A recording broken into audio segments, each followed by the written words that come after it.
Everyone's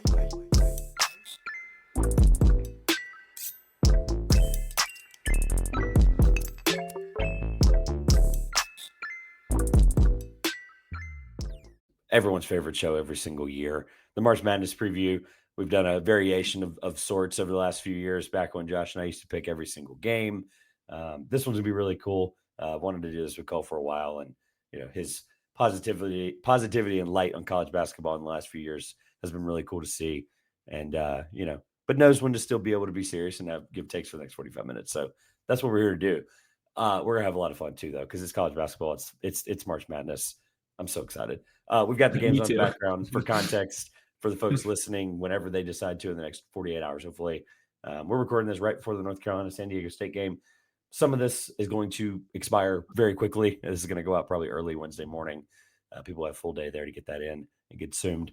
But before we do all that, let's introduce you officially. For those that, for whatever reason, haven't seen your content now, and just for context for you've kind of forced me to kind of, I want to be a journalist. I want to do this. I want to do that. And I want to be constructive. But ultimately, college basketball is a fun sport. And there's nothing like it where, like, in the same season, we have the number one overall seed get into like a fight on a plane in November, to like buses exploding, to like, I mean, literally, I'm just thinking of like two things I can think of off the top of my head. Oh yeah. But just the kids running on courts, kids throwing things on courts, those happen. And there's even weirder stuff that we could like sit here and do. I do a show every year, or it used to be an article, now a show called the NBA Good, Bad, Ugly. And I would just try to find those things throughout the season that were just so outlandish and it doesn't even pale in comparison. I would have to like ask people like you to just submit stuff like, okay, what happened in that game, or what, like, it is what it is. College basketball is utter insanity. As we were talking about this like 5 minutes before we started, Alabama State throws a 75-foot pass. They make a layup, they win with 0.7, like, crazy. And that's a huge check for them. It's a really awesome experience for them. So before we jump into that, you forced me to be, more fun and enjoy stuff. And then literally, as I was thinking about that the other day, trying to plan this, like, I was watching College Game Day, that final regular season. I took a video. I was like, is that guy petting Jay Williams' head?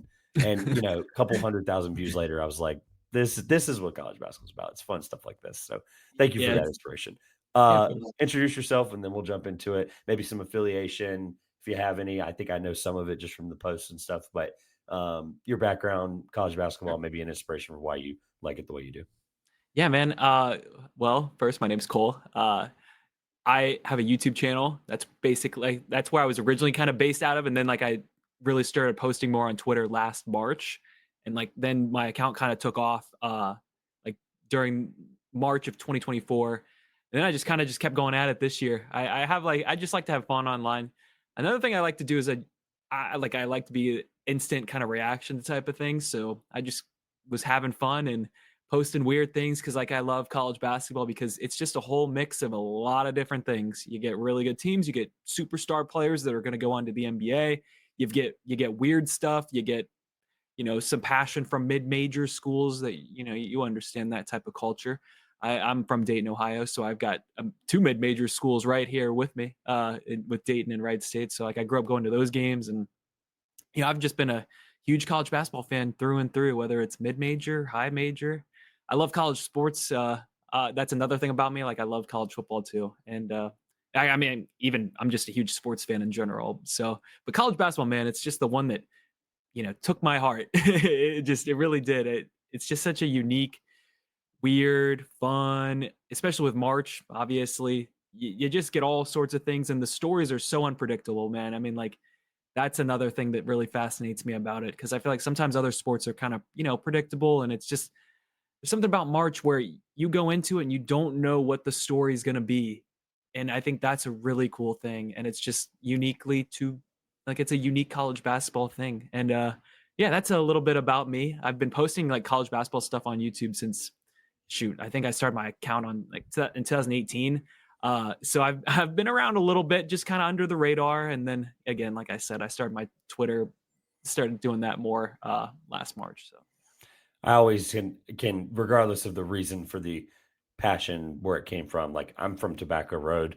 I grew up right in the middle of it. Oh yeah. So you got all four of the big ACC schools there. My inspiration, and like, obviously there's 19 schools here now, for crying out loud, at the Division I level, but and I can throw a rock right now and basically hit, a mid-major Yeah. from where I'm sitting. But I will always appreciate, especially Dayton. I know it's one of those ones like it's top like probably 4 of my list of like I need to go there. And that includes some of the places that people would put up there, like Indiana and places like that.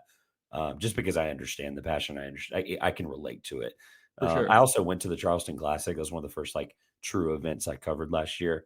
And the very first thing I saw when I arrived and got out and was like, I got to walk around a little bit, kill some time. I was like, I'll head to the arena, get some work done.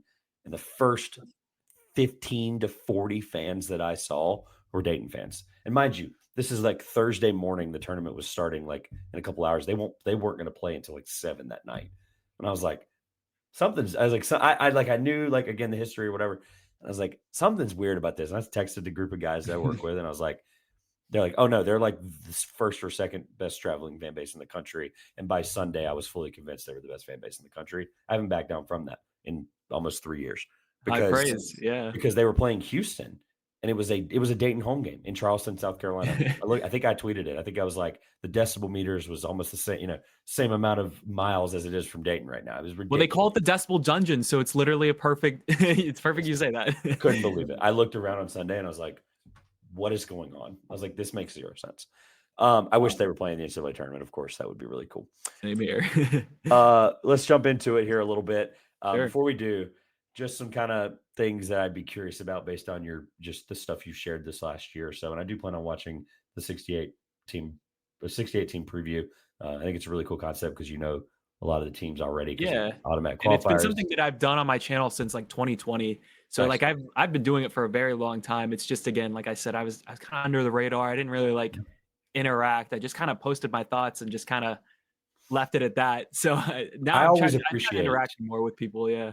I always appreciate when people try to look at it from I know you have the running joke about like, if you haven't been watching since November 9th, then don't bother, whatever. Yeah. Like, I know that ultimately is satire only because you understand that there are going to be people right now that aren't even going to watch these games. Like they're not going to watch North Carolina, San Diego State that tips off in 5 minutes, whatever. Like they're going to turn it on Thursday at 12 o'clock. They're going to love it. They're going to enjoy it. They're going to be just as passionate, whatever.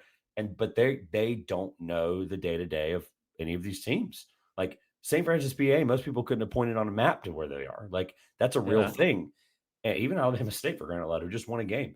The point being is like 68 teams. Like I think the guys from Sleepers did like a nice breakdown of all the teams as well. A lot of people doing really great stuff. Point is you kind of have to look at it from, when we're covering this, like people need to know, not that we need to like rub it in their face. We've been covering it all year, but they need to know who they're watching and supporting. So when St. Peter's decides to make the Elite Eight and they're on the doorstep of the Final Four, a school that like literally no one had heard of other than people who covered the MAC 5 to 10 years. It's like, that's a real thing that happened. It's really cool because like people can pinpoint and go, okay, yeah, he might not have been right about what he thought about St. Mary's, but I can tell he knew what he was talking about with St. Mary's. And I do it as like it's obviously it is satire. I do it for 2 reasons. Like I want people to enjoy the regular season because there's just so much that happens and it's like a roller coaster of all sorts of different things. You get your feast week, you get your conference tournament play, you get even like crossovers between conferences playing like a battle. You know what I'm saying? So it's like a MAC Sunbelt Challenge in February. Like who thinks of that? Exactly. And it's like, it's such a cool thing. And I want people to like the sport. I'm not trying to say, hey, you're not allowed to. Basically, it's a don't bother. It's not don't. It's just don't bother because it's like, there's so much cool stuff that happens during the regular season. It's like you're doing yourself a disservice by just not acting like it exists or even like not watching it. I want people to like college basketball. That's ultimately like my goal when I do those type of tweets. You're not convincing folks that like are vehemently against it. Like there are people that do it just to be annoying and be like, I could care less, whatever, until March. Like, okay, cool. Like that's fine. And I'm an NBA guy. I grew up in the NBA just as much as I grew up on college basketball. And honestly, like the paradigm for me shifted in the last 5-7 years, like being around it. Interesting. It really did. Like it was something like when our podcast started, it was like, granted, I've only been doing this since 2020, but like it was one of those things I was like, okay, I was hyper aware of it. NC State games, the whole thing, like, going to, I went to camp here at Campbell where I live. Yeah. And for us folks that don't know that, we don't have to get into the whole story. I can link it below, but that basketball camps at the college level started here. Like that is where Michael Jordan came and John Wooden. And like, I knew the history. I was here. I've been to the camps. I played on the floor. Like, it's all stuff that like I was just hyper aware of, but the NBA was just always on at night and it was always on the national broadcast. And there was just, it was more prevalently front of face. And if it wasn't Carolina, Duke, or whatever, I might not even care about college basketball. If it wasn't for the locality of it, honestly, I might not be a fan. Like, that's the craziest part about it. Like, I am openly admitting that because, again, hyper aware of where I live. Yeah. So, flag or broom for National Player of the Year? I'm gonna go with flag. I said that I would say, I think it was late December. I was like, well, I felt like just because the ACC was going to be down, I'm like, I feel like he'll probably just start to kind of take over more and more. You really started to play. I mean, obviously, he got hurt in the ACC tournament, but just quickly, I would say flag. I would say flag. I would as well, only because of the unbelievable nature of it. Like, he just turned 18 not that long ago. Like, oh yeah, dude, he's playing 17. Insanity. Like, I know. It's when you take that in consideration versus like, I love the story of going from Morehead State and all that stuff for Broom. I really do. But like, he's had time to grow into this kind of player. And so Flag doing it at that level with Broom as a freshman, like that, I immediately give them more brownie points. I'm just like, sure. Cool. I automatically, like, the playing field's just not level for me mentally at that point. So yeah, I just curious because I know you've posted about both of them, but just never like, I'd love to just get a solid answer. And Man, like it was such a go. Like, they went at it all year. It's like it was changing every, yeah, really, it got to that point. So it's such a tough call. I'm not a voter, obviously, but I'm gonna stick to what I said back in December. Yeah. All right, let's do this. We'll start like everyone does. We'll start in the top left region. If you're looking at a bracket for those visually, able folks that like to think about it that way. Top left, we're gonna start in the South. The goal today is to not pick every game. I kind of just have some general, would love to know where you are. And I think you and Ryan Hammer and some others have posted like screenshots of a couple of games and being like, cool, it's gonna be like 10:59 on Thursday morning. And I'm like, oop, don't know that one yet. And I'm with you. I think this region specifically is a very good example of that. I don't necessarily want to start with the upset, but like, I guess we'll start with Auburn's the storyline. They're the number one team for a reason. They've obviously had a weird end to the season, but I think some of that, was just I think they just took the foot off the pedal. I really did. I think they just coasted. Yep. But does that affect, we'll open-ended like this, does that affect the way you're going to view them, or maybe you have them, we'll get to who you have out of the region later, but does that affect how you're going to look at Auburn, maybe the way they finished? No, it's not. And I'm not going to let it. Sometimes I've done that in the past. Like, for example, Baylor in 21, it's like they had such a weird situation because they had like a COVID pause and it kind of like screwed up them towards the end of the season. And it like impacted a lot of people how like they viewed them. And yet they go out once the tournament started, they were completely fine. So I'm going to still stick with Auburn. I thought they were clearly a top 3 team in college basketball all year. And they had beat, like, the SEC was so good at the top that, yeah, they're going to have some slip ups where they lose it up, on the buzzer, or even fall to a team they had already played in the SEC tournament. So it's like, I'm not giving up. I'll gladly still ride the Auburn train. All right. People want to hear about upsets, and we're definitely going to do that because I think this region opens the door for that. Is there one you're most confident in? And if there isn't one, and I say upset, you can go wherever you want with that, but let's call Creighton and Louisville not an upset. I think you would agree on that. Is there one you're most confident in? And then is there one that you want to take, and maybe there's a reason not why? Are we doing this out of the South region? Just like the Auburn? Okay. Yeah. I'm going to ask you a variation of that question in general. I'm going to ask you a variation of that question each region. Okay. So. I like Yale again this year. It's hard to go against like the Ivy League schools. They're always consistent, and I just felt like Texas A&M they're just so bad sometimes offensively, and I don't know, just in my head I'm imagining another how did Yale out rebound Baylor situation with how did Yale out rebound Texas A&M, because that's what Texas A&M is really good at. So I can see that. I don't know. I feel like it's probably going to be Auburn, Michigan State. I had like, a ton of thoughts on maybe a Marquette, Michigan State, that matchup. But overall, I saw somebody say, when in doubt, Izzo it out. So I'm like, I'm just going to stick with Tom Izzo on that one. I don't know. What do you think? Is my question? I guess my counter question would be: is this UC San Diego Michigan thing, like, if Michigan gets by them, that certainly could really change things, because I think people think Michigan's underseeded. Obviously, the Purdue Yeah. controversy, 5-4, or whatever. Like, they've shown for years that the conference tournaments don't matter. It is what it is. Like, they're fun, but they ultimately do not matter seating wise. But Michigan, UC San Diego, that's the one everybody's picking. Like, everyone's just Yeah. that's the one everyone's going to wake up tomorrow and just be circling in and Sharpie, as Seth Davis would say. Is there How confident are you in the Tritons to get it done potentially? So that I loved San Diego, UC San Diego, but like their best player in an Ananiwa, Tate Jones. I feel like Danny Wolf and Vlad are gonna probably be able to like kind of slow him down. Yeah. So I'm gonna stay off that one. That's just one like, and you know how it happens every year. It's always the one that everybody kind of like looks at that doesn't end up happening sometimes. And I'm just gonna stay off that one. So Does the injuries for Iowa State, when do they eventually become too much? I think it would be against Michigan State. I Okay. think that they can get to the Sweet 16 because TJ is such a good coach that I think that like they can be a team that you can trust even with like an injury like with Keyshawn. I know we're bouncing around here in this region, but it's just the way I want to kind of think about, like, ultimately we are going to kind of make some choices here. But if there is a team that can beat it too, it's probably Bryant. Their length, like, Yeah. their smallest player, 6'5". It's kind of insane. They're almost like a Michigan State light.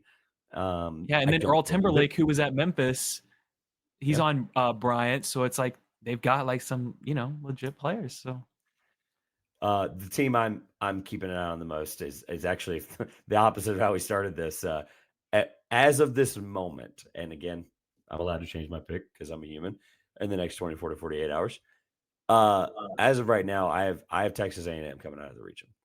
okay, It's a team I've been wow, in all year. They have a all right, dynamic, game-changing thing and offensive rebounding that can completely, like, if they are controlling the offensive glass like they have for many years under Buzz Williams, they basically, like, they can keep control of the game. The issue is their offense outside of that, with Wade Taylor, some of the shot jucking, like, that's when, like, they just have to know when they have control of the game, they have to know how to keep it.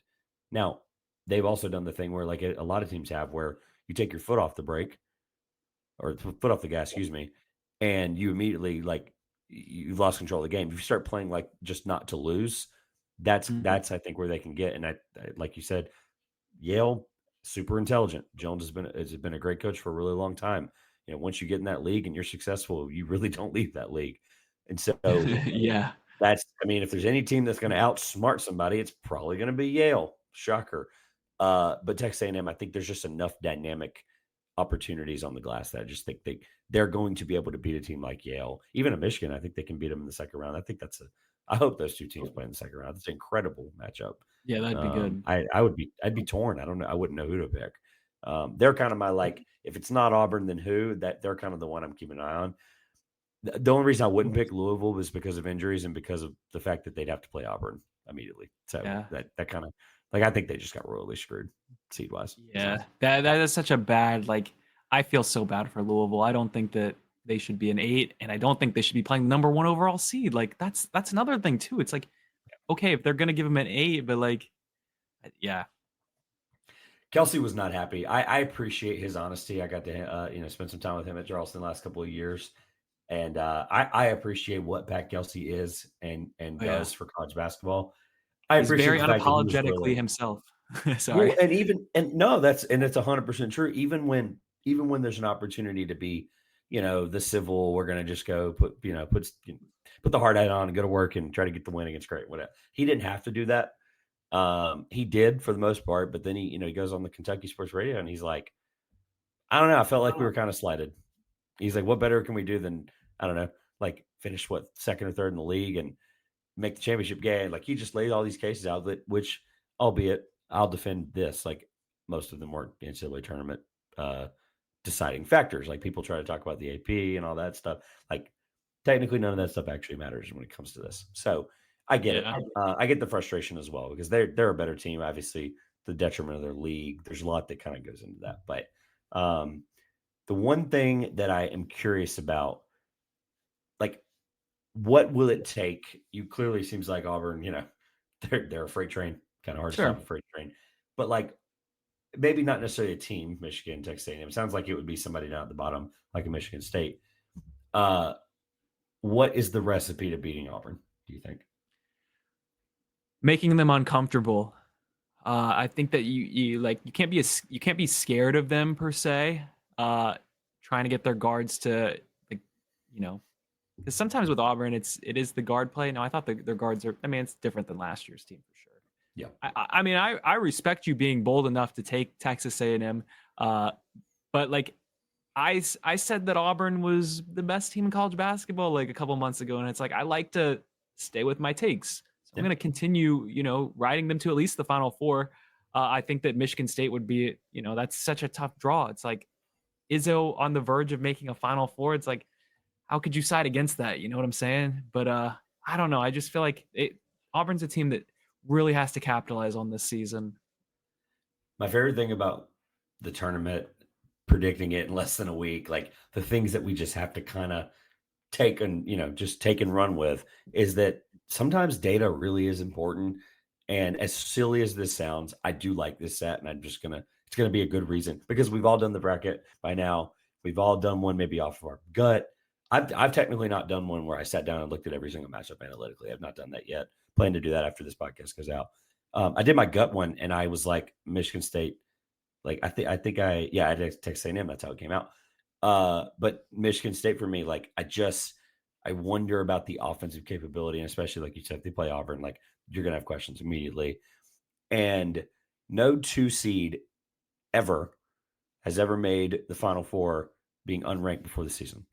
It's a stupid stat. It's a silly little thing that you never really like. It has no bearing on this team and this tournament and this specific case, but those trends happen. Like it's a real thing that has never occurred. And so it's a team that maybe isn't always, maybe if I had to evaluate and give you like a Sports Center answer, it'd be like, they weren't really expected to be in this position, and they are good, but they've gotten, it's taken them all year to kind of build to that point. So they have weaknesses, whatever. That's probably, I could come up with something. But it's if you're playing Auburn, I mean, that's an easy way to pick against them, right? So Yeah. if they're playing Texas A&M, it may be the opposite, right? I just think it's a weird stat, and it's something that I honestly, when I got them to I think I had them playing Texas A&M in that part, and I just was, it was just there, and it kept like, it was like the angel and devil thing. I was like, that just kept coming up in my head. I was like, yeah, I don't know. I also do have Texas A&M. That's probably going to change. Auburn's a wagon. Who do you have officially? We can move. I've got Auburn. Yeah. I'm gonna stick with. I gotta stick with it. All right, let's do the East. Let's jump around a little. East. Let's go that way. Yeah, people do them in order of the seeds for the most part. I think that's fair. One thing though that I want to get to, because I think there are a couple of teams that people are going to bring up in this regard. The immediate reaction I got, and again, that can age a little bit. I'll explain why in a second. Do you feel like Duke got like just a cookie cutter path to the Elite Eight? Yeah. Okay. Why? I'd say, I think that one, they got some pretty easy draws when it comes to 8 or 9, like at Mississippi State or Baylor. I think they can handle them. I don't believe Arizona is like a great team. For example, they've even beaten them before this season at McHale. And then like Alabama, if Grant Nelson's like hurt, I still don't know off the top of my head like what's kind of going on with that situation. And it's Wisconsin. They've kind of underdelivered since Bo Ryan was there when it comes to March runs. So I'd say I thought they got like a pretty easy side of the bracket too. All right, I'll ask you the same question. Favorite upset in this region that you're just sure is happening? I'd say Liberty. I'm very on that one for sure. I thought Oregon wasn't like too great this season, and I thought that Liberty beats McNeese, beats Kansas a good. I mean, like Kansas State wasn't great this year, but there were times where there was flashes of potential, but they just didn't live up to expectations. So I believe that was who they beat. So yeah, that's my upset in that region. Yeah, just from a vibes perspective, Oregon and Michigan being the same seed line. Like I know there's a lot that goes into that, but just Michigan State's Big Ten champions. Trevor, I'm telling you right now, man, like the bracketing this year was really bad. I don't necessarily criticize that all the time, but I do not understand how they seeded this. They went against a lot of their principles that they say. It's ironic. As soon as you said that, they just showed Bubba on the broadcast. Just kind of a funny little thing there for those listening and wondering. I don't know, whatever. It's not live, so it's not really that pertinent on time. So you mentioned Arizona. Talked about Oregon. The team that I'm just. I don't know. I don't really have a question for this, but it's more of just a thought and an observation. If you have anything, Okay. but does it feel like as talented and better that Alabama is this year? Does it feel like I know they'd have to play Duke, they'd have to beat Duke, right? I get that. But does it feel like that they have enough talent, even with the injuries, they redshirted guys, unredshirted guys. Ultimately, they're still one of the deeper teams in the region. Does it feel like I guess I'll ask it this way. Does it feel like we're just kind of like, okay, Alabama's a strong 2 seed, but we know their weakness, it's defense, and we just can kind of look past that, albeit they literally made a Final Four last year? Yeah, Alabama's tricky for me because they do play such a fast tempo, and sometimes they can get cold, and it's like they play one specific style of basketball, and that kind of worries me, especially when the court shrinks in March. Everything kind of becomes half court, so it's like, can you trust that to go for a run? Yeah, they got to the Final Four last year. We'll see though if they can get past potentially. I would have probably Duke coming out of that region, meeting up with Alabama in the Elite Eight. That would be the matchup I have. But I think they got a pretty decent draw because I think they can get past St. Mary's. I think they can get past either VCU, Wisconsin, BYU. I think they could get I think it's set up for a pretty dynamite Elite Eight matchup. So. Yeah, look, talking about the style difference and teams slowing it down with Alabama, I really think St. Mary's can beat them. St. Mary's this year at one point, I think Rocco Miller was the one that posted this. I think he was at the game. Yeah, Rocco's great. Was it a 30-0 run? Was it that? It was something stupid, literally just dumb. That St. Mary's went on? Yeah, and they just completely cut the water off, and they were like, we're also going to kind of pull this lead out to an unsurmountable margin. Yeah. I think it was 30-0 or something stupid. It was literally 30-0 or 28-2 or so. They literally just put whoever it was, and it wasn't a bad team by any means, put them through an absolute just wash cycle. It was over. Not do I think they can do that to Alabama? Probably not. But can they make that game weird enough and hard enough? Yeah, I think St. Mary's is better than a 7 seed. If you remember 2023 real quick about St. Mary's, it's if I remember correctly, they at least were the only team to slow down UConn in a half, during UConn's run in 23. Sometimes they just get bad draws, St. Mary's, and people just kind of overlook them. But yeah, man, I think they could definitely make it very interesting for Alabama. I've seen I don't know. Again, there's a lot we can do, and I have some questions when we're done to kind of maybe absorb it all. But I've seen some ridiculous reasons for picking upsets in this region, and I'll or just in general over the years. I guess I'll ask you this way: ever, or even in this year, is there ever a thing that made you pick an upset? Like a 3-14 or a 5-12, like Liberty. Has there ever been a reason that I know gut people talk about all the time, whatever. Not necessarily saying your girlfriend's favorite mascot or whatever, that stuff happens. People do that. I get it. And it's fun and it works. But is there ever have you ever had a team where you're just I'm picking them for that reason and it just was completely out of left field? That ended up panning out, or because that's always, it maybe doesn't have to, but is there just ever one where you were that confident there was something different or weird? Or I'll give you, if you'd like to know where I'm coming from, I can tell you that there are people picking this Montana game because Montana's played at a higher elevation all year and Wisconsin hasn't. Yeah, dude, I get caught up in quirks like that all the time. It's that's where I'm concerned with VCU, for example, because it's I love VCU. I think this is a really good basketball team. Them playing BYU, for example, because it's in Denver. So two things, altitude and, BYU has a good contingency there, and it's not far from Utah too. So it's strong. Yeah. So it's I think about that type of stuff. I'll say one upset to date myself. Stephen F. Austin back in 2016 as a 14 seed. Like that was one that I was like so all over, with walk up. If you, I don't know if you remember that, but like that Yep. that was one that was like all over instantly, no matter what. So it's like I've had those. I don't know. I'm not like gonna act like I was right about like Max Asmus and Oral Roberts back in like 2015, but I knew they were really good even before they played Ohio State. I just didn't pick it in my bracket. Sometimes I get a little too, chalky, but it's like, a lot of these teams, it comes down to like, the last minute. So it's like you can kind of go either way when it comes, even like, I'm not just talking like filling it out the bracket, but like in a game. So, sometimes all these games are really close until the final second. And it just flips on a dime at the end. So, but yeah, that'd be an example.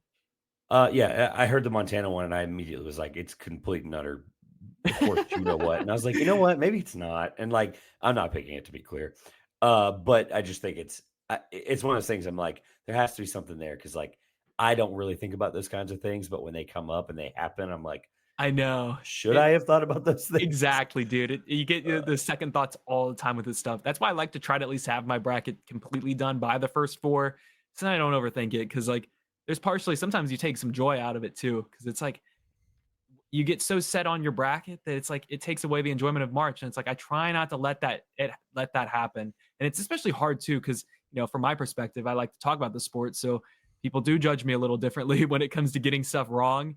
But Yep. I try not to let it bother me too much. Like it's funny you said the first four. We didn't really talk about it. We mentioned the fact that Carolina and San Diego State are literally playing right now. That's actually funny enough. Like it's the one I don't think I've ever predicted like the 11 or not like taking the 16s out for a second. I don't think I've ever gotten a Dayton game right ever. Make it like I'm so serious. I think I might be like 15 or 20. Like it's bad. And then the one time I'm like, okay, well, you have to pick one or the other, and I'll print one off tomorrow and do the circling and all that stuff. It's always like, okay, you have to pick one of them anyway, because then they're going to have to play one of, the six on the other, they're going to have to beat somebody to then play somebody else. And so I every time I pick one of them thinking they're going to be the one that goes past the six, it's always the other one. Like I'm dead. I don't think I've ever got one right ever. That's so funny. I'm glad Just you something admit that. It's Yeah, something I can. It's just something that because it burns me I'm like Carol. People always talk about people to the last 2 days we talked about Carolina. They're like, oh well, they got a favorable whatever. If they can get past San Diego State, I could see them making the Sweet 16. I'm like, first of all, no. Second of all, as soon as I say that, they're going to do it. They're literally going to do it, and I'm going to be like, I that's know, it. right? Like North Carolina, everybody's saying they shouldn't be in, and I mean, if they're going to bracketing principles, yeah, they shouldn't be. But yet, I could see them doing it just because the guard play. It's just March is it's a chaotic thing. That's why we call it March Madness. All right. We talked about upsets, talked about a lot of fun things. Ultimately, Duke, right? But who do you have coming out of here? Who do you have playing them? I guess would be the better question because the bottom, I think we hit on a couple things, but you got to kind of pick somebody to play Duke, right? Like it's a weird cluster down there at the bottom. So ultimately, who's in the Elite Eight? Who's in the Final Four? In that one? Yeah, for me, I've got Alabama meeting them. I've got Duke coming out of the region. I just felt Duke was so strong this year, and I thought they were super mature towards the end of the season too. That's something you got to watch for. I mean, they're kids, so it's like you've got to judge maturity level too. So it's like I thought they were playing really well. I thought that they had gotten better. Because that's another thing with the young talent that they have.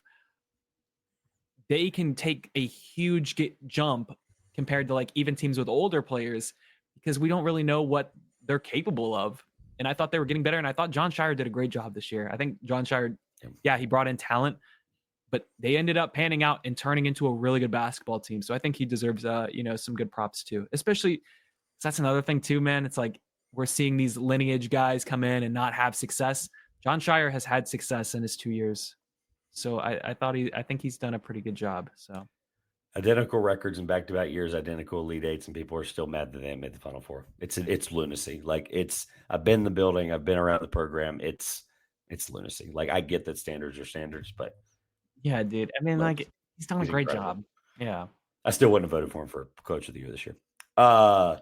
I'll let that one rest. The people that are angry at me will know exactly what I'm referring to. All right. In the Midwest, I have Duke, by the way, as well. Yeah, I was about to say, well, who do you have them playing? Or I actually have them Trevor, I playing mean, it's your show. Please. I have them playing St. Mary's. Okay. I See, do. Trevor, I like that you're I think taking they're risks. going to do it. Okay. I think Duke is going to win, but I think St. Yeah. Mary's, because I think that they'll be able to cut off anybody's water, BYU, Wisconsin, or Alabama. Like, I think those three, they're the only, like, let's be honest, from BYU to Robert Morris, that cluster from 6 to 15, they're the only like strong defensive team Yeah. out of that And they entire look, cluster.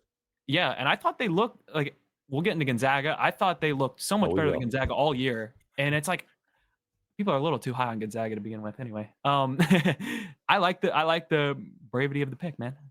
Good stuff. Good stuff. Yeah, I hope people listening out there, I hope they find the love of their life that loves them as much as Ken Palm loves Gonzaga, because my God, Yeah. they were there the whole year.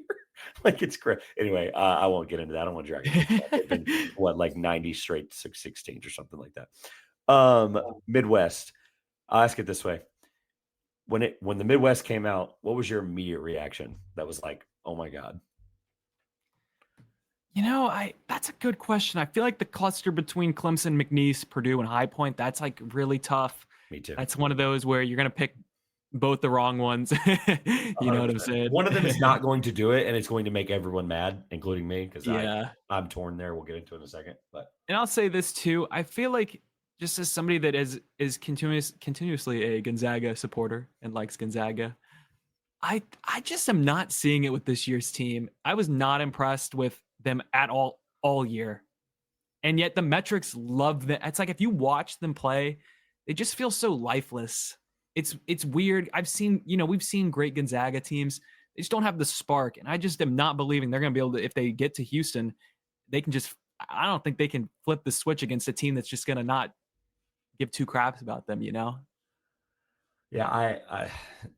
I don't see it. Like, and it's incredibly dismissive from anybody to be like, well, yeah, Gonzaga argument, you're doubting Mark Few or whatever. But like, ultimately, trends are awesome. Like I mentioned earlier, they're really fun. They're something you should be thinking about.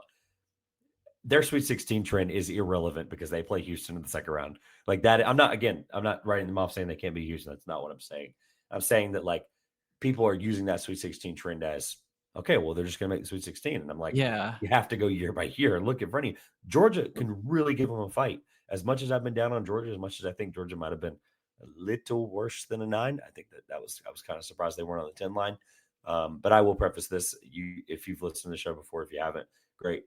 But I am not a bracketologist, and I will defer to anybody that does that and tracks it the way same that here. they do.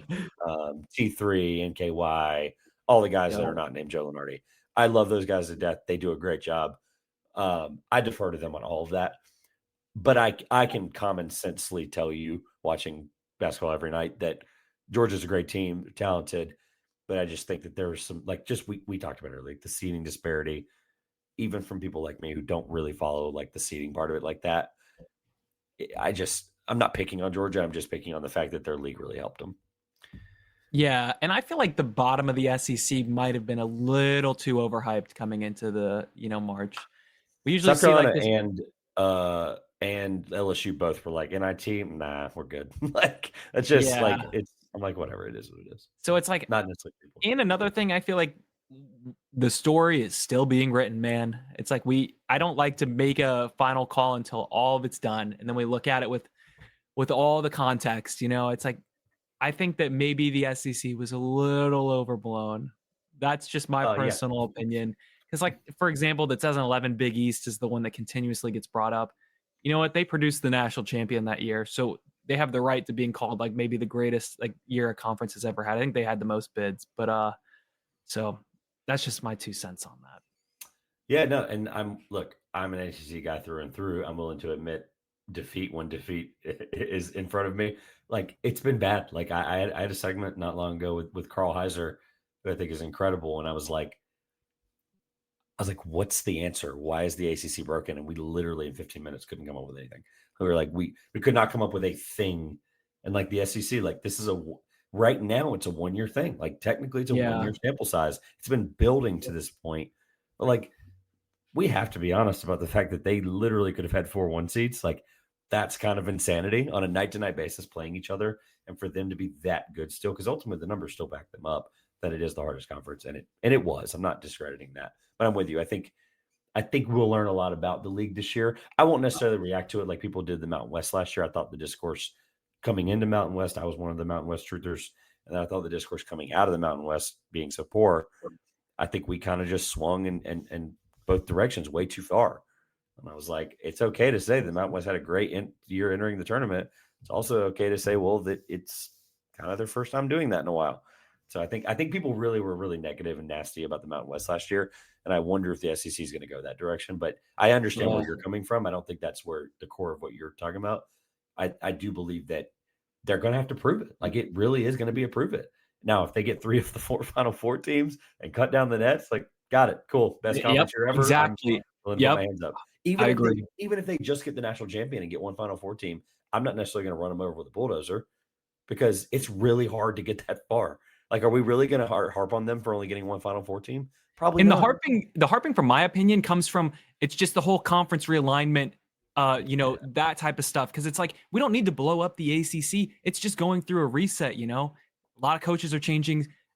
We don't have to just destroy the whole conference and just merge them with somebody else. That's where I get so frustrated with how we discuss this stuff, because it's like, yeah, the ACC still hasn't necessarily been that bad in recent years, because they continuously send at least a team to the Final Four. Miami, North Carolina State, Duke, North Carolina. So it's like, we don't have to completely flip out.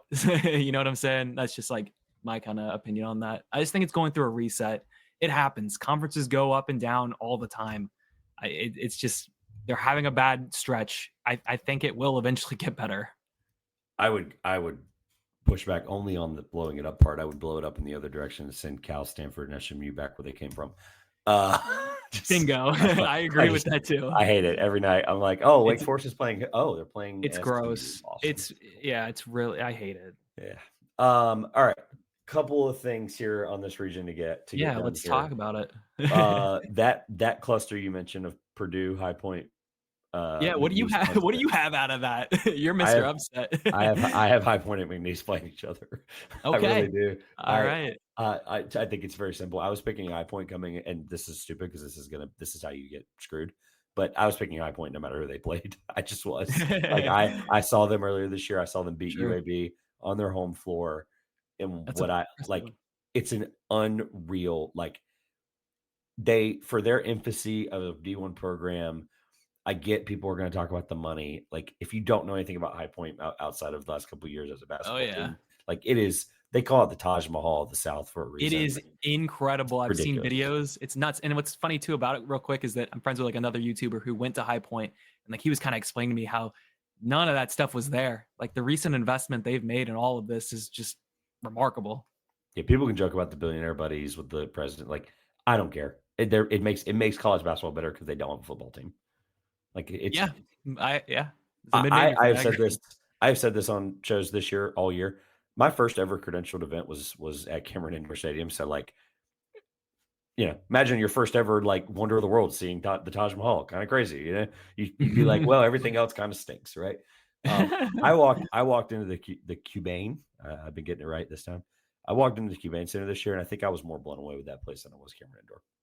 I actually believe that, and it's one of those things. I'm just glad that I'm glad the fan base has gotten behind them, because the success in recent winning, they really, Huss is really the reason they're winning the way they are, and the fact they're doing it at this level to almost win 30 games back-to-back seasons, it's lunacy what they're doing.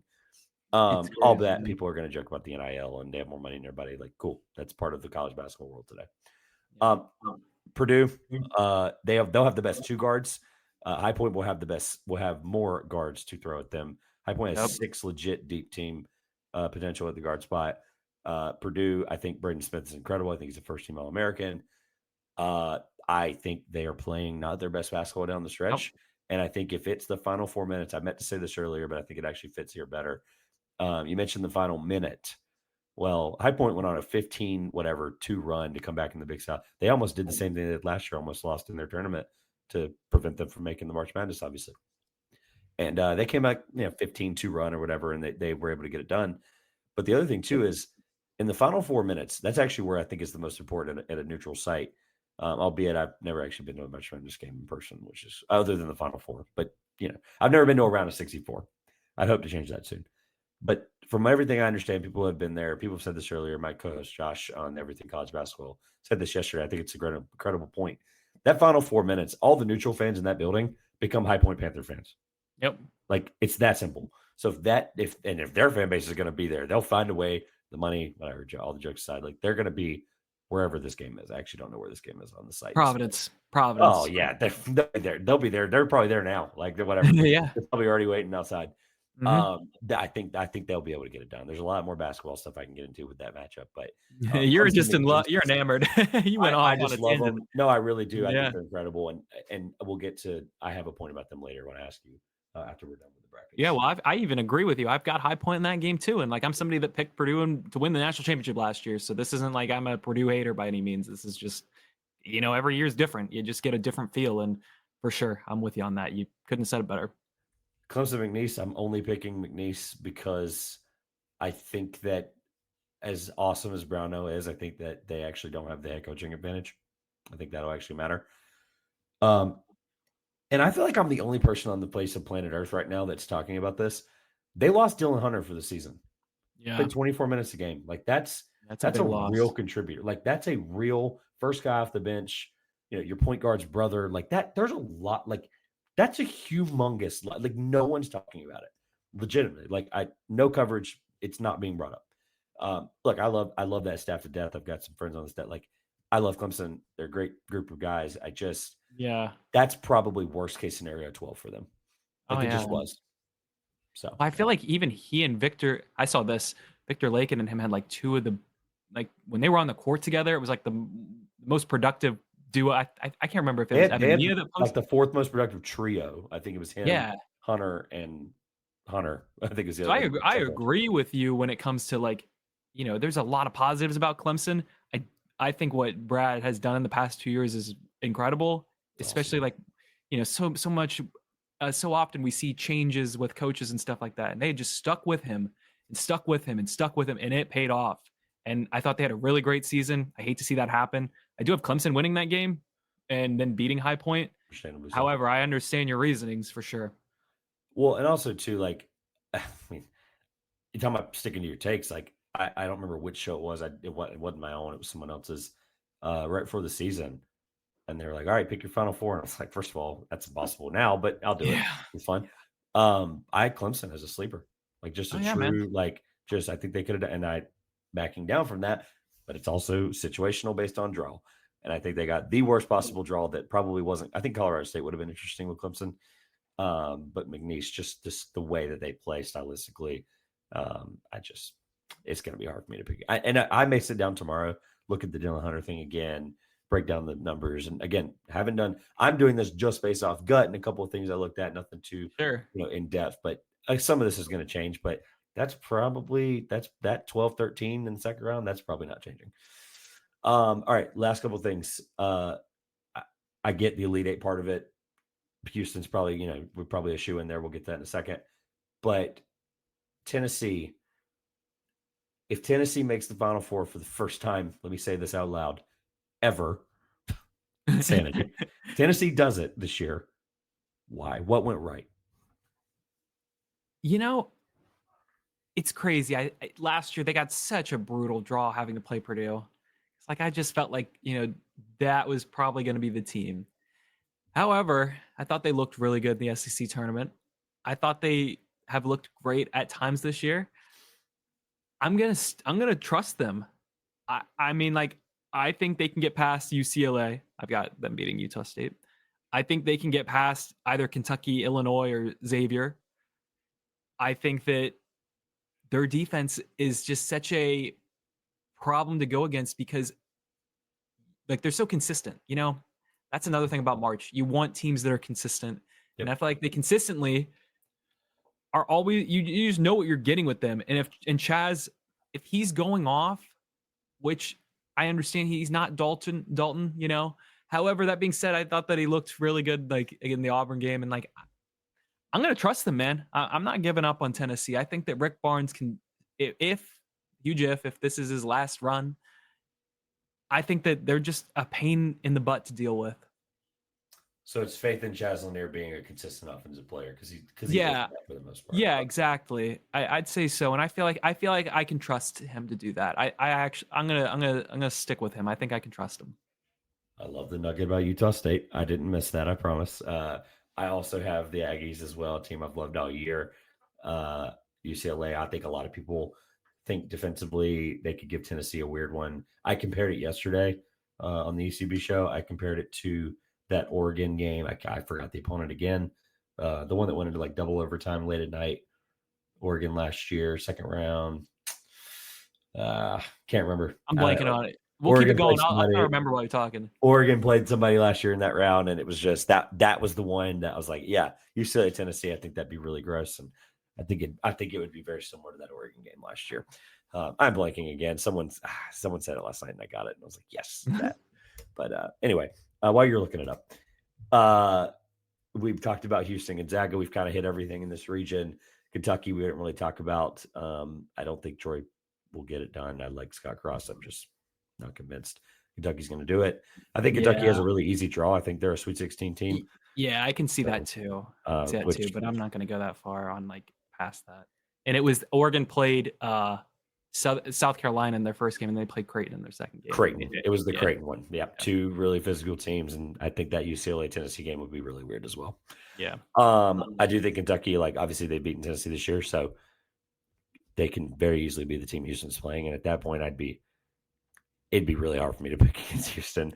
So that's our lead into that. Who do you have out of this region? Who do you have Houston playing in the Elite Eight? I have Houston playing Tennessee. Okay. And I tweeted like maybe 3 weeks ago that I wanted a Houston Tennessee Elite Eight matchup because I thought it would be incredible. As a sicko college basketball fan, I think it'd be great.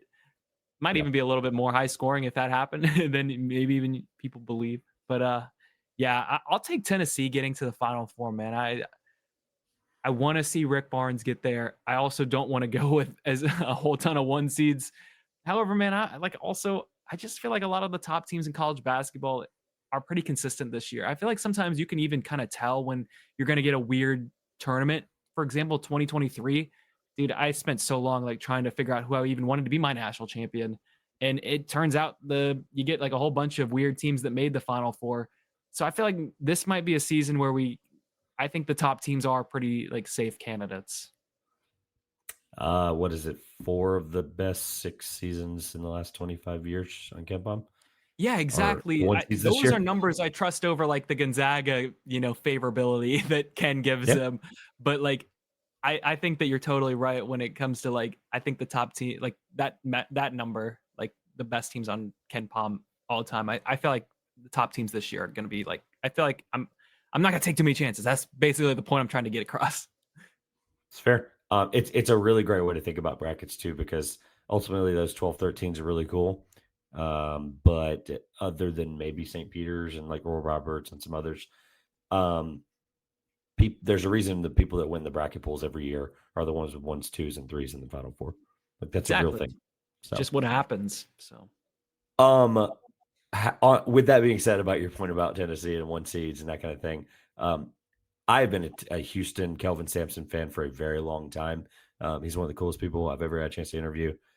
The fact that I think they're better without Jamal Shead is like lunacy, if you really think about it. Yeah. I'm not picking against them. I think that they have just as good a chance as anybody to win the national championship. So they're going to be my representative.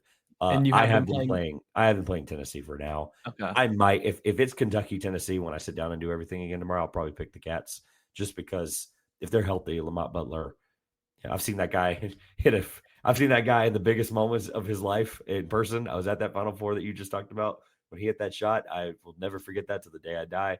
I'm not even going to lie. I might like that one a little bit more than the Villanova one. Just because they were down, it's like that's something that gets overlooked. The Villanova one could have gone to overtime. Correct. Like that had to go down. You needed it. And it was like, I tell this story all the time. Not a single person around me had our phone out. Like it was one of those things, like because it was off a rebound, there was all kind, like it was in motion, and so like everyone was reacting to it. It was like such an authentic, like pre-smartphone time. It was just incredible. Yeah. It's one of the greatest Yeah. things. I love moments like that, man. It's such, again, like that's what makes our sport special. All right, we still got a West region to get to. Let's do that. This is Alrighty. Florida's region, which is crazy because people are, Florida is a very strong contender to win Yep. the national championship, and they're Hottest team technically the fourth. currently. They're technically the fourth one seed, which is crazy. It's like any other year they'd be the one, like they'd be the number one overall seed without a question. Oh yeah. Florida, you've got the UConn Oklahoma thing. Yep. Let's just address the elephant in the room.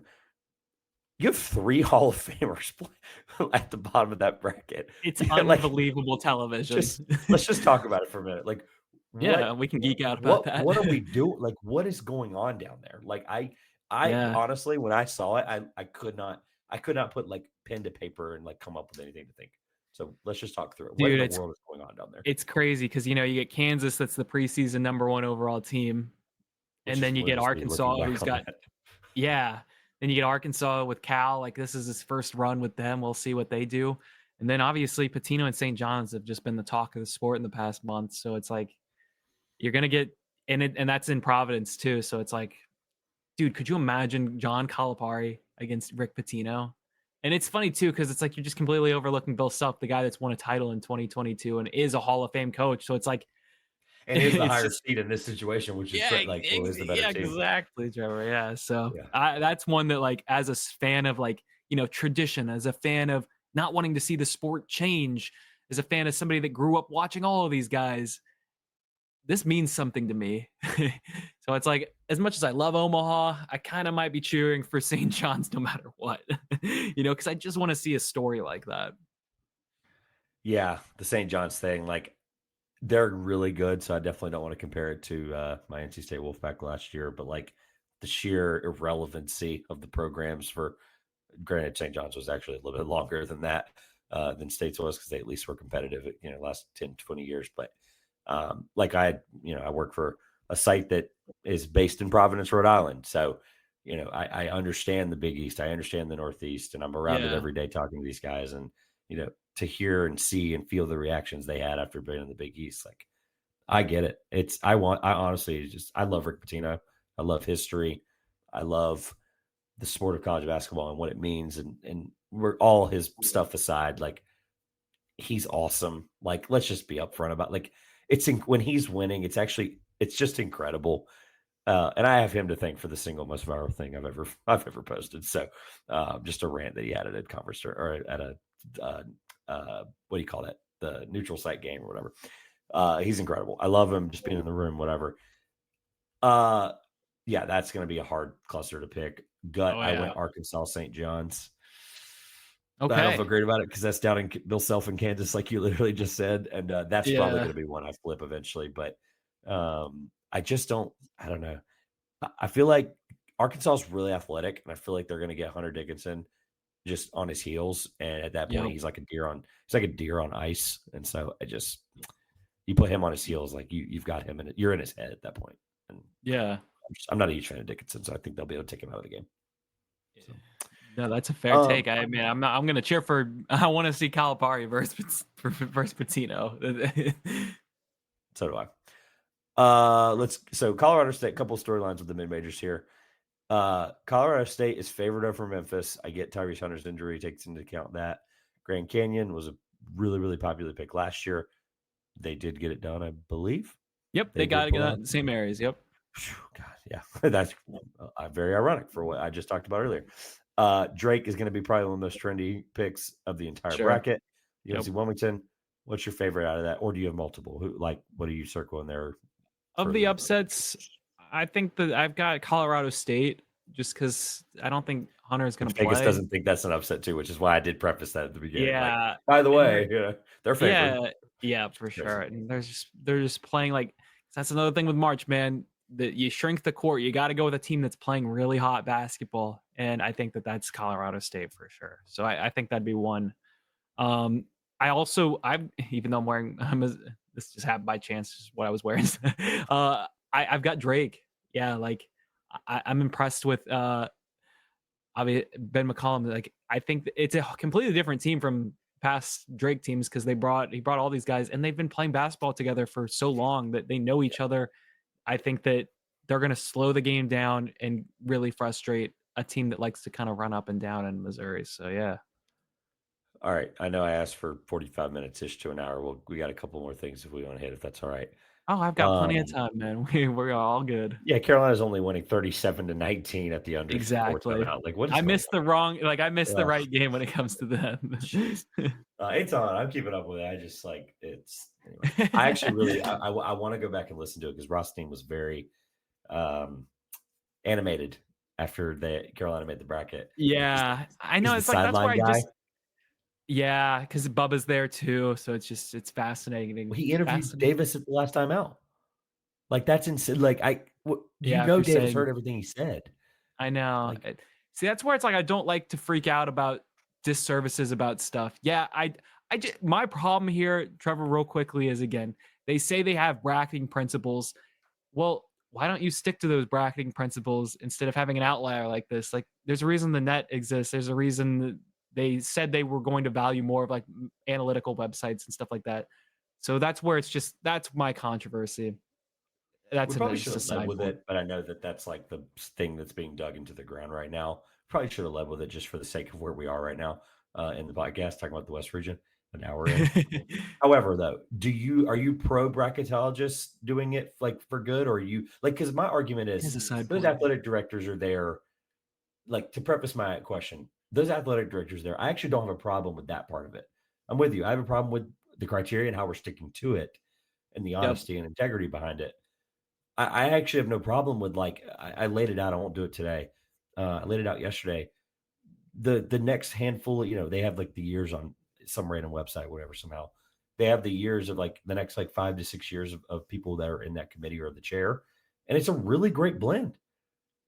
Like I actually think it's really like the Manhattan athletic directors in there. Which, granted, these people could be in different positions, tomorrow. Like I get that, but for now, they're established in their role, and it's a really good blend of mid-major, low major, high major, athletic directors of also commissioners of conferences. Like there's things that I think are really good blend of people in college basketball. I don't love that it's entirely those people though. Yeah, I definitely think there should be some other people in the group, which it's funny too, because it's like, you grow up and you're already seeing like changes when it comes to them starting to use more of like Ken Pom, for example, because Ken Pom just used to be kind of like a niche internet thing. And then actually it's become such a popular, like he's taken over when it comes to, we're going to actually start using this when it comes to bracketing this type of stuff. This was the first year they've ever used Bartorvik. It's a real thing they used this year for the first time. Yeah. So it's incredible. I would say eventually, man, I think that especially seeing such great coverage too. Like, for example, T3, like his account is incredible. He has done a great job this season. So it's just like seeing somebody and you get a whole season full of him and like you see how he goes about it. It's like, okay, well, maybe we can make some sort of adjustment with like how we bracket this type of stuff and maybe add more influence with somebody like him, for example. I think they can find a balance. I think like the argument balance of all is a good thing. I'm like, there has to be. Those guys are going to look at it just strictly from. A lot of them are going to look at it from just a number sheet, which I think at that point would be kind of the opposite of where we would be going. Sure. I love T3 though. I'm glad you talked about that. All right, last couple things in this region. Back to the West. It's a great change though because like it's a burning conversation right now. Oh yeah. So I don't want to go too far in one direction or the other because I definitely want to get to some kind of like rapid fire stuff at the end. Sure. Texas Tech is a very, very trendy choice for a lot of folks right now. I'm talking like Elite Eight, Final Four, whatever. Where are you on the? I almost called them the Aggies, whatever they are, the Red Raiders. The Red Raiders, yeah. I like them as long as they're healthy. I think that they've got like a great balance because they got their big man down low, and then they kind of move the ball out to all their guards. That's just fun basketball in March. I think that as long as everybody's healthy, I don't see a reason they can't go at least to the Sweet 16. I think Wilmington is obviously, you see them up close and personal, obviously. I think they're probably the best of the 14 seeds. So it's kind of a tough draw. Maybe you disagree with that. But I'm just looking to make sure I'm not missing anybody. They're without a doubt Lipscomb, the best of those four. Yeah. Lipscomb's good. Love Lenny as well. Yep. But again, I think if Tech's healthy like they're supposed to be, I think that they can at least get to the Sweet 16 too. So Now that'd be interesting if they played St. John's. Like very contrasting. Rick's gonna be a great defensive coach. Well, actually, it's funny too because Grant's notoriously known for being a slow tempo defensive coach. That's where that was his bread and butter at North Texas. So that'd be a fascinating dynamic. Maybe I mean I like their coaching staff too because they've got Linder who came from Wyoming who obviously is a good coach. Yep. So we'll see what Tech does this season. Last season they flamed out instantly. They lost to what happened to them because you got your your Wolfpack going to the Final Four. So I think they might want a little redemption this year. Yeah, I love Wilmington. I agree with you on the best 14. Sorry to Lenny Acuff. Love that guy to death for Lipscomb, but UNCW, that's a 12 seed most years, depending on how things fall. Yep. So I said it to somebody sitting in their building when they beat Delaware by 30. I was like, yeah, this is the team that makes the big dance. I was like, this is it. They had a couple things. I won't spoil. I won't go through all that today. But however, that is a hard draw. If they drew Kentucky, I was picking them, literally not thinking twice about it. Like Wilmington, yeah. There's a core of that team that's still on that team that beat Wilmington or beat Kentucky at Kentucky last year. Yeah, like there was a lot. I was like, check next. Yep. First year head coach in the tournament, all that stuff. So, but I'm not. In my gut one that I did late Sunday night, I did pick them, but that's probably changing.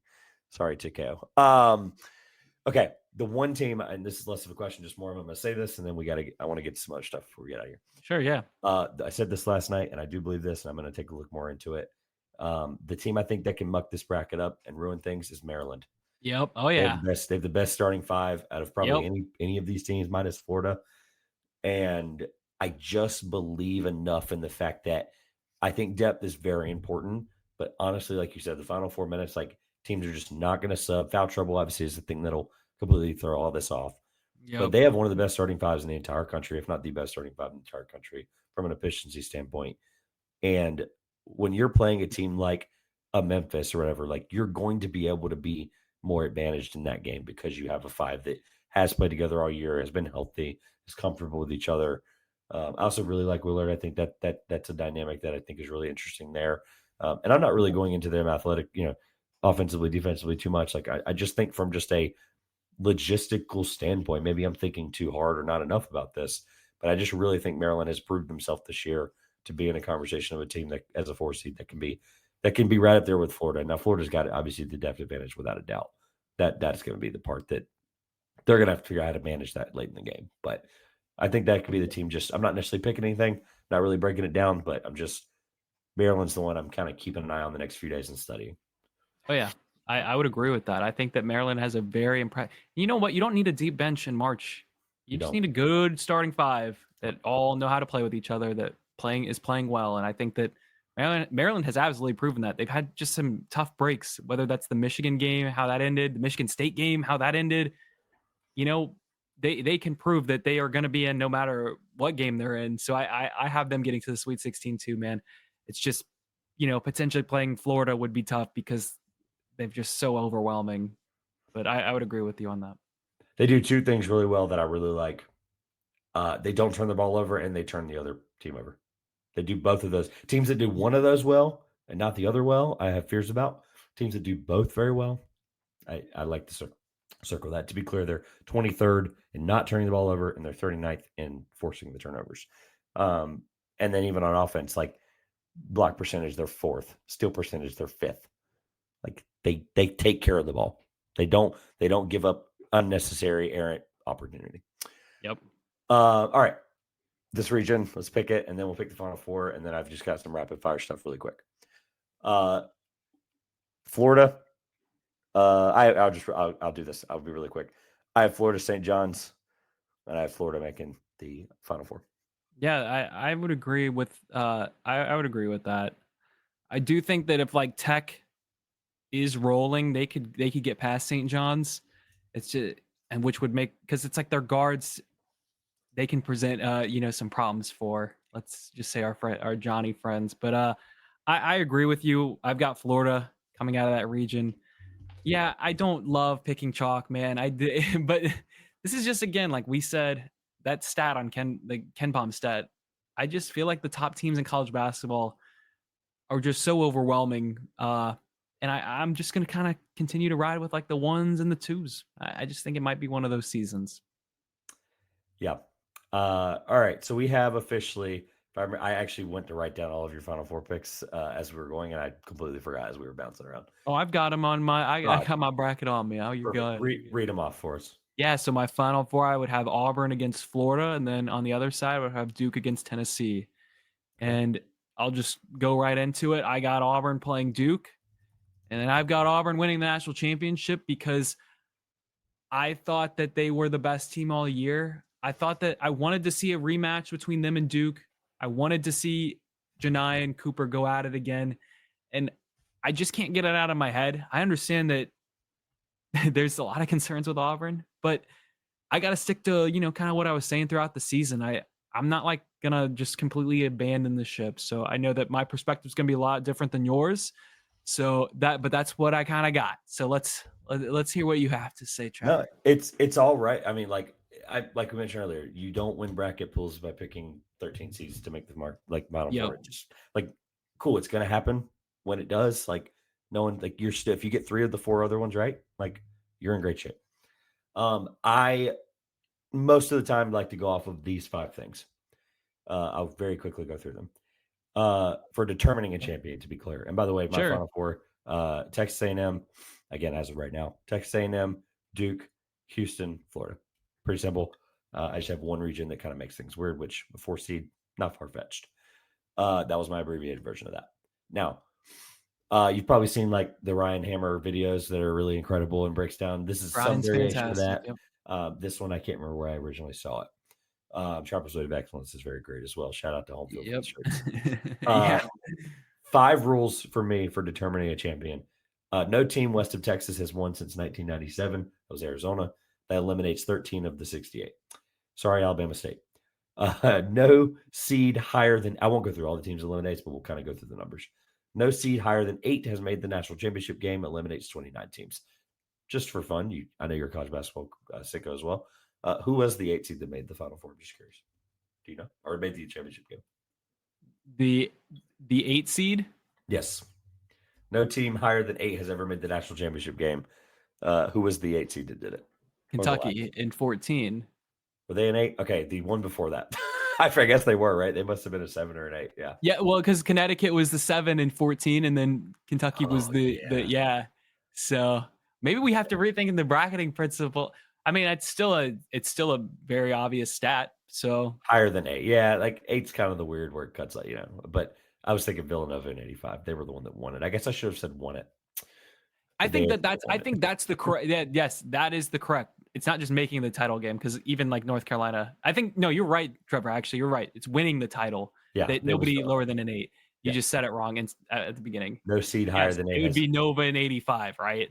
Yeah. Well, and I think this specifically picks off teams that have never even just gotten there and had a chance to. But North Carolina made it as an 8 seed in 22 as well. So that includes anyway. That's good. Yeah. Okay. It eliminates 29 teams, so it is important to the sake of whittling this number down quickly. Yeah. There's only 5 things. Last 20 champions have been top 12 in the Week 6 AP poll. That one's very well known now. That eliminates 16 teams. So now with those 3 combined, last 19 of 22 champions have been KenPom top 20 offense and top 40 defense. That eliminates 4 teams. And that leaves us with Tennessee, Auburn. Excuse me. Oh, yeah, Auburn is on there too. Tennessee, Alabama, Iowa State, Florida, Auburn, and Duke. So all teams that we legitimately think can win it probably. The last 21, this is the one you maybe haven't heard before. The last 21 of 22 national champions have either been a top 3 in KenPom team or been named UConn. So UConn's clearly not on that list. That narrows us down to Florida or Duke, and I have Florida playing Houston in the national championship game, and I have Florida winning. All righty, there you go. I all think, that weird stuff, but no, I like it because that's our thing with college basketball, man. You got to find these nuggets. That's just the name of the game. I think that Florida is a very solid pick. There's absolutely no reason to not believe in them as what we have seen in the past couple of weeks. They've been playing incredible basketball. All right, let's rapid fire a few things really quick. Hardest region, just gut feeling, just there's no number behind this, but just hardest region. I think it'd probably be, man, that is so tough. I think it'd be Florida's region. We'll see just how dominant they are in the tournament with the West. Because it's like, again, I think Maryland could make things very interesting. It's just, are we going to see an explosive Florida run that kind of just they run away with the game if that were to happen?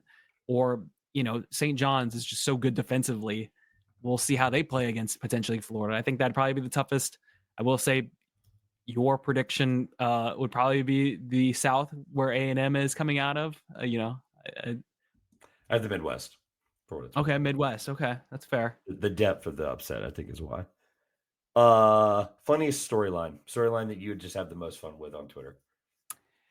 You asked me that, and I don't know, because it's like hard to predict how a story. Like, obviously, we got through the coaches thing. Another thing that I didn't mention was I felt like the South was kind of the Maui region because Auburn, Michigan State, North Carolina, and Iowa State. Because we're seeing North Carolina play so well right now. Yeah. They might, yeah. So like I was calling out the Maui because they were all in Maui, and I thought Maui this year was just fantastic. It was an incredible tournament, so much fun. Had so like many high major teams. I'd say that's kind of like a story that I was looking at. I don't know. Actually, one more for you. I got you, Trevor. I got you. I think the Maui's a great answer, though. I really do. Okay. I didn't even think about that. Yeah, well, I was just one of those. I was just kind of noticing as I was filling it out, and then it clicked. Another one I have for you is this. I think we're gonna probably get a new champion like that we haven't seen since Duke, at least in 15. So I'd say the past decade, because Villanova, they're not in it. Virginia's not in it. Kansas is a 7 seed. I don't know if they're probably gonna win it. Connecticut's an 8 seed. Baylor is a 9 seed. So I think we're gonna get a new champion that we haven't seen at least in the past decade. Love it. If you had to pick one of the 16 seeds to do the UMBC thing, or do the whoever the other one was at this FDU thing, who is it? Okay, so I'm gonna obviously I'm gonna be biased here. I had 2 tweets just completely blow up about like whoever has to play Florida is gonna get destroyed. And then I'm like, I'm so sorry, Norfolk State. And then so just for that, that'd be hilarious if that ended up happening. I'm sure my mentions would be flooded. So Norfolk State's awesome, though. By the way, for real, when they have a top I think Jones is I think he's like a top 30 coach in the country. Like, he's incredible. So that's actually the fact that they drew them. Actually, is just terrible luck. But yeah. So is it Norfolk State? That's That'd be the one. Yeah, all right. That'd be the one. Same question. 15 seed. Bryant. I'd say Bryant. Yeah, it's that they like. I look at it every day now for the last 2 days, and I go, I'm not picking it. I'm not picking it, but it did happen. I'm not. Hey, there's a storyline there with Phil Martelli Jr. I think that would get that'd get up a lot of publicity because Phil was at Michigan, and those two don't like each other, Michigan and Michigan State. So I'm sure that the Go Blue Nation would probably be all over that one. It's a nice wrinkle. Last couple. I don't know if we actually established this earlier. Mid-major, or I guess upset, we have double-digit seed you have going the farthest. I'll say 11 or higher because 10s don't count. In my bracket, I like the 11 seed. I don't have one going like that far, but I think, and I'm not just saying this, it probably would have been North Carolina. Like, I think that, it's just hard to go against a guard like RJ Davis, who's been to, a national championship game, that's been a 1 seed as well. I think that'd probably be the one, or maybe VCU. I think VCU would probably be the other one. Yeah, I have High Point if it wasn't obvious earlier. If you had to pick a seed that is 6 or higher to win the national championship, who would it be? Man, that's a great question. A 6 or a higher? I would probably say that cuts off at the knees, right? That cuts off the UConn run of 2 years ago. Like that gives you a team they really got to go for it to get there. Yeah, that is a great question. Okay, I would say, I did say Gonzaga, I'm not like all in on, but like at the same time, man, if we're looking at the numbers, they favor them, I think. But I'd say maybe even Kansas. They came in as the preseason number 1 overall team. I obviously don't believe they're as good as they had come into the season. However, that being said, man, you just can't go against something like that. That's just, it's it's hard to pick something like this because it's just so improbable. But I'd say those would probably be the two. I don't think Connecticut. I'm gonna roll them out. Last two things. SEC gets how many teams in the Sweet 16? You don't have to pick them. Just you can confidently pick a number. I'd say they can get. I think they can get 3. I think they'll get 3. And I Sweet also 16. actually Okay. I lied. 4. I think they'll get 4. I think Auburn, Florida, Alabama, and Tennessee. I think they can get all 4 of those. Okay. I think the argument earlier we talked about, like with 14 of them, they probably statistically, I know a couple of them would play each other in round 2. They tried to avoid that, whatever, yada, yada, yada. But there are a few that I think people are going to be like clamoring in the fact that they get 6 or 7, even like, obviously that's a lot, but it's just, that's a number I'm sure people are going to be keeping a close eye on. So I was just curious. Yep. So, last one has nothing to do with the bracket. I mentioned earlier, I make that part of the storyline as I talk about this, especially a lot of people are going to turn the TV on. I said earlier for the first time all season. We talked about storylines, whatever. What's just, elevator pitch, something about the bracket, something about this season college basketball. Just no real great question here, but just, elevator pitch to somebody who's watching it for the first time. You kind of did it at the top, but yeah, like I always tell people, you don't know the story going into it. So you get like we can watch this stuff all year, man, and you don't see a Jack Golke just start going off. I mean, like I certainly could have probably seen it because like I like that Oakland team, Greg Campy, but you just don't see something like that coming.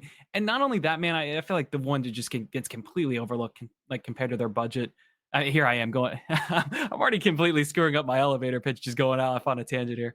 But it's like you can see a St. Peter's who has such a small budget and plays in a tiny gym, come together as a team and just walk out there. All of their players were the only ones wearing masks. During that COVID, we're still kind of transitioning out of the COVID era. They all looked like the same, like they just looked like robots, and like they go out there and they just win and they win and they win. You just can't, nobody saw that coming. It's just a completely organic story that you can't predict. And I think that's the thing with college basketball. It's organic. It's local. It's you get stories everywhere. I love it. Couldn't have said it better myself. Do you plan on going to San Antonio? No, I'm staying home this year. I'm gonna go next year when it's in Indianapolis. I'll go next year. I plan to as well. I don't care if it's credential or not. Indy's a drive away. I've got a lot of great friends. I've been doing podcasts with Everything College Basketball. They're based out of just outside of Indy. It's just too many things are lining up not to go to Indy. And I'm pretty sure the NBA All-Star game is either there the same year or just the year after. So I'll be in Indy a lot the next 2 years. We'll have to meet up there when you're there because I'll be there. Live podcast. We got to do that. It'd be really fun. I'm going to try to schedule like 12 of them. We got to get all that done. I have been before. Like I said, I was there in Houston in 23, and I don't care that it was a bunch of seats. You want to know the one I've been to? I've been to the 2021 one, and that's it. It was not even really, yeah. So that's tough. But like you'll just go.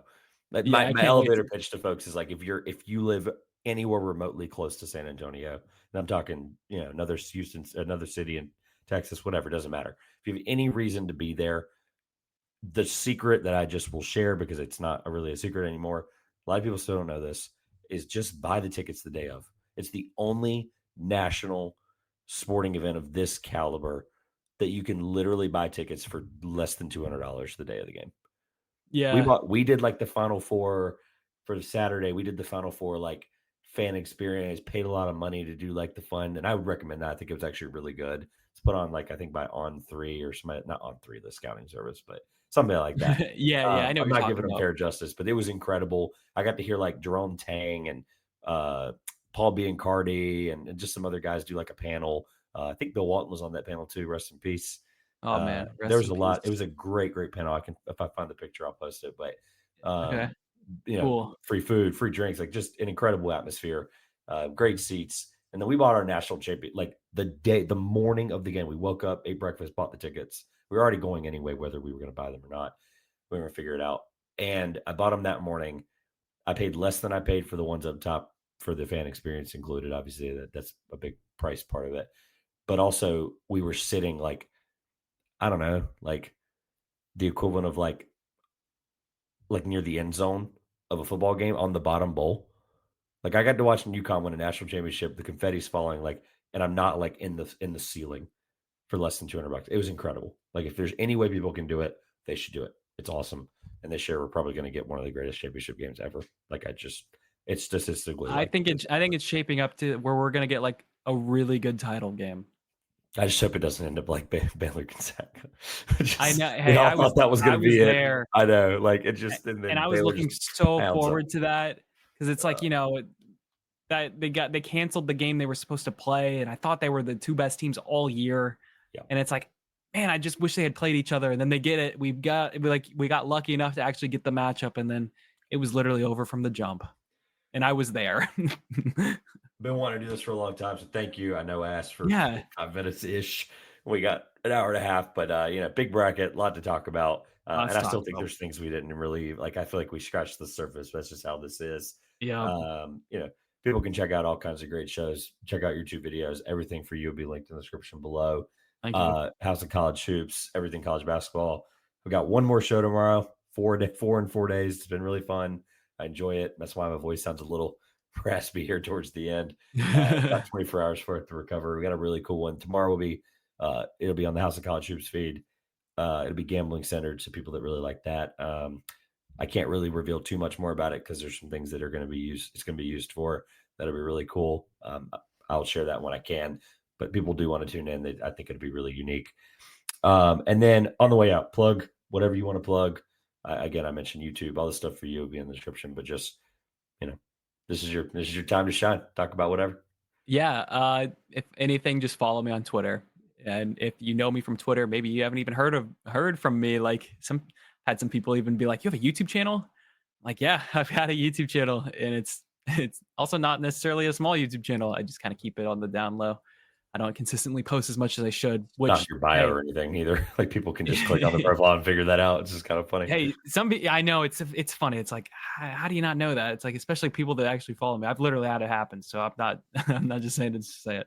But yeah, just follow me on Twitter. Follow me on YouTube. As simple as that. If Tate Frazier is telling people to follow Cole Adams, and then probably that was a nice little plug there. I like Tate a lot, and I'm very glad that he gave you that shout out. So really appreciate the time today. Yeah. On behalf of Cole and everything college basketball that he represents, not the podcast. Shout out to those guys too. But trying to do like a Norlander sign off here, Gary Parrish sign off. But without further ado, on behalf of Cole and everything that he represents and all of the stuff with college basketball this year, congrats on all the success. Want you back here later on this tournament, next year, whatever we got to do, we'll make it work. This has been the 2 Pointers Podcast. I'm Trevor Everett, and enjoy March Madness.